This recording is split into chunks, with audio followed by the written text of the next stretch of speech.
আসসালামু আলাইকুম প্রিয় ছোট বন্ধুরা, আশা করি তোমরা সকলেই ভালো আছো। আমিও ভালো আছি। আজকে তোমাদের মাঝে একটি নতুন ভিডিও নিয়ে এসেছি। সেটা হলো আমরা পেস্ট, আঠা এবং ওয়াটার কালার দিয়ে অ্যাক্রিলিক কালার তৈরি করব। তোমরা দেখতেই পাচ্ছ আমরা এগুলো সব কিছু নিয়ে নিয়েছি। তার সাথে একটু বাচ্চাদের যে পাউডার শরীরে মাখার, ওই পাউডারও নিয়ে নিব। তো তোমরা পুরো ভিডিওটি না টেনে দেখার অনুরোধ রইল। হ্যাঁ, আর অবশ্যই আমাদের চ্যানেলটিকে সাবস্ক্রাইব করে নিবে পরবর্তীতে নতুন নতুন ভিডিও পাওয়ার জন্য।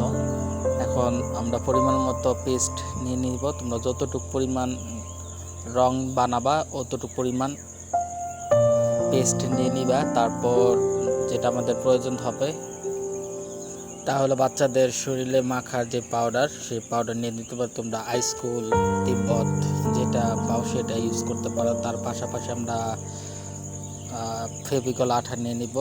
তো পরিমাণ মতো আঠা তোমরা নিয়ে নিতে পারো। পাশাপাশি আমাদের একটু পানির প্রয়োজন আছে। যতটুকু পরিমাণ পানি লাগবে ততটুকু পরিমাণ নিয়ে নিবে। বেশি পরিমাণ নিলে তাহলে পাতলা হয়ে যাবে, অল্প পরিমাণে নিবে। আর আঠাটা একটু বেশি দেওয়ার চেষ্টা করবে। তারপরে এটাকে আমরা ব্লেন্ড করব। চামচ দিয়ে সুন্দরভাবে এটা নাড়াচাড়া দিয়ে সুন্দর করে ব্লেন্ড করতে থাকবে কিছুক্ষণ পর্যন্ত, 1-2 মিনিটের মতো। তারপরে এটা ব্লেন্ড করা হয়ে গেলে আমরা এটা তো ওয়াটার কালার নিব।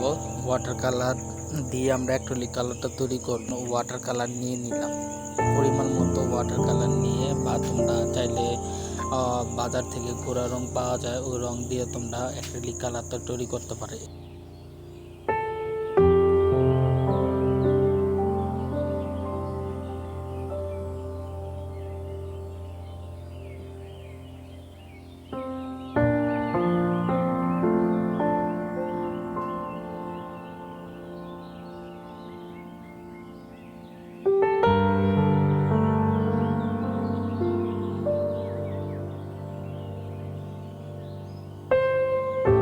তো দেখতে পাচ্ছ ছোট্ট বন্ধুরা, আমাদের অ্যাক্রিলিক কালারটা তৈরি হয়ে গেল। এখন আমরা তোমাদের এটা কিভাবে কাগজে রিপ্লাই করে সেটা দেখাবো। তো আশা করি তোমাদের ভিডিওটি খুব ভালো লেগেছে এবং বড় ভিডিওটি দেখার জন্য তোমাদের সকলকে অনেক অনেক ধন্যবাদ। তোমরা সকলেই ভালো থেকো এবং সুস্থ থেকো এবং খুব মন দিয়ে পেইন্টিং করবে আর পড়াশোনা করবে। তো ভালো থেকো। আল্লাহ হাফেজ।